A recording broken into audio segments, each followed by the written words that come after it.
अस्सलाम वालेकुम दोस्तों। सोप सीरियल मोहब्बत जे माग के आखिर छो बंद कयो वियो आहे? छा उनजी रिकॉर्डिंग ख़त्म थी चुकी आहे या ही ड्रामो ख़त्म थी चुको आहे? आखिर वजह छा आहे जंहिंजे करे जेको आहे सो हिन ड्रामे खे नशर न पियो कयो वञे? ऐं ॿी ॻाल्हि त तकरार ड्रामे खे नशर छो न पियो कयो वञे? आखिर मसइलो छा आहे? इन जी तफ़सीलात ॼाणण लाइ जेकॾहिं असांजे चैनल ते नवां आहियो त महिरबानी करे असांजे चैनल खे सब्सक्राइब कंदा, जीअं हर ईंदड़ नई ख़बर जल्द खां जल्द तव्हां ॿाहिरनि ताईं मुहैया थी सघे।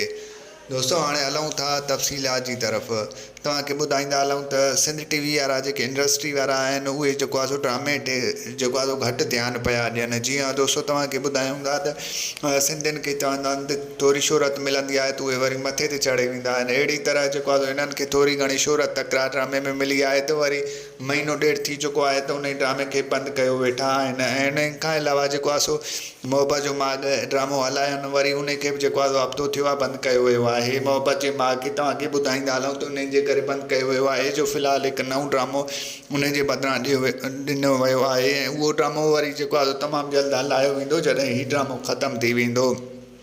ऐं तव्हांखे ॿाहिरनि खे ॿुधाईंदा हलूं त जेको आहे सो KTN TV ते जेको आहे सो हिकु तमामु बहितरीनु ड्रामो हले पियो पथर दिलि। जी हाँ दोस्तों, तव्हांखे ॿुधायूं त ज़बरदस्त ड्रामो आहे। उन में जेको आहे तकरार जा एक्टर बि आहिनि ऐं जेके ज़हर ज़िंदगी जा एक्टर हुया उहे बि आहिनि। ऐं तमामु बहितरीनु जेको आहे सो ड्रामो मज़े सां हले पियो।